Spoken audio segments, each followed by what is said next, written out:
Hello guys, you're watching Geek Assemble. Today's another video, another review on the channel. Today we're going to be doing my Mad Fat Diaries review. This is a show on Channel 4. There's only 2 series, I do believe.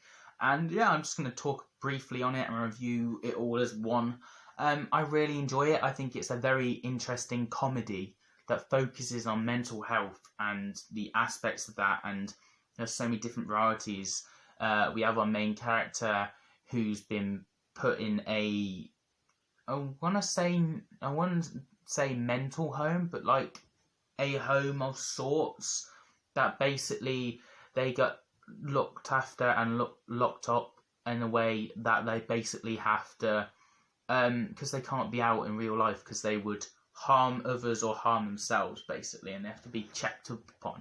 So they can't just be out and open. They have to be locked up but safely and securely to be coping basically. That's the best way I can describe it without trying to be harsh or anything, just, yeah. I think this is an interesting one as it focuses on mental health, and I think that it works quite well. And it's not daring to not do comedy, which this is what it is. This series is really much comedy on that aspect.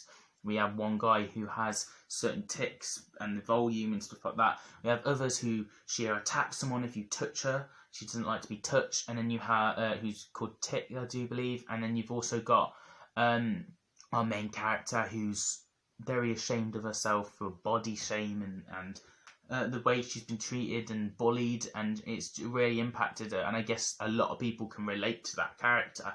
And she's self-harmed and stuff like that, hence why she's in there. And she had a real bad attempt, and she also tries to kill herself at some point. So there is serious moments to this. She gets sent out the home, and into real life. She goes with her mom. Her mom's not as supportive. Well, her mom cares, but she's not as supportive as she should be. We have that going on. We have also different developments with these characters. We have our main character Ray, who comes out the home. She's learning how to live without the home again, and learning how to live in society and not be tempted to hurt herself, which she does attempt to hurt herself a few times. She relapses a couple of times. She tries to kill herself at one point. And then you have the aspect of joining a group of friends. Her best friend Chloe, she gets in touch with her again, and then she joins in this group. One of them, she's trying to learn how to have sex and being a normal teenage girl sort of thing. She's about 16, 17, and she's trying to lose her virginity. She's trying to do this, she's trying to do that. She's also having counselling, and her counsellor's like, you're doing too much here, you need to go back and stuff like that. And she questions that, and there's so much going on. It unfolds. We have a group of friends. We have Finn, who she gets with eventually and comes as a potential boyfriend.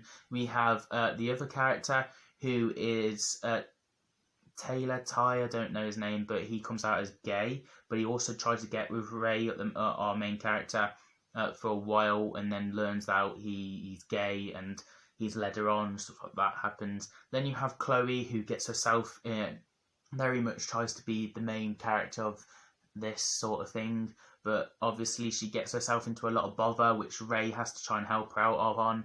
She gets taken in to a sex sort of thing and gets driven that way.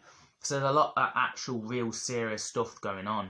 And then we have our other character who's been cheated on with this other girl who's a lovely girl, but she cheats and causes drama. So this group really is a structured group that can easily get split up sort of thing. And it's very interesting, and you learn about these characters and you really enjoy them. That's my thoughts on it, really.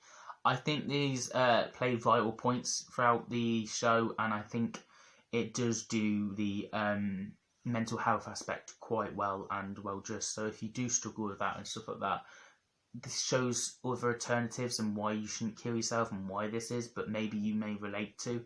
And I think this is something you should enjoy. It is comedy as well. There is light points. It's not all dark, and it's very interesting. So I'm not going to rank it out of 10 because I don't feel I should. I don't feel honoured to do that. So I won't rank it out of 10, but I'm just going to say you should probably check it out. It's worth a watch. If you don't get into the first 3 to 4 episodes, then it's probably not your thing. But yeah, it's on Channel 4. My Big Fat Diary, and yeah, check it out. That's my thoughts and my opinions, guys. Let me know yours down below. Give us a feel from sort if you enjoyed the video, and subscribe to the channel because we do reviews on Marvel, DC, Back to the Future, Star Wars, Indiana Jones, Doctor Who, you name it, we review it on the channel. So this really is a place to be for any sort of geeky fandom, you know. So yeah, as always, I'll see you guys on the video very soon. Have a nice day.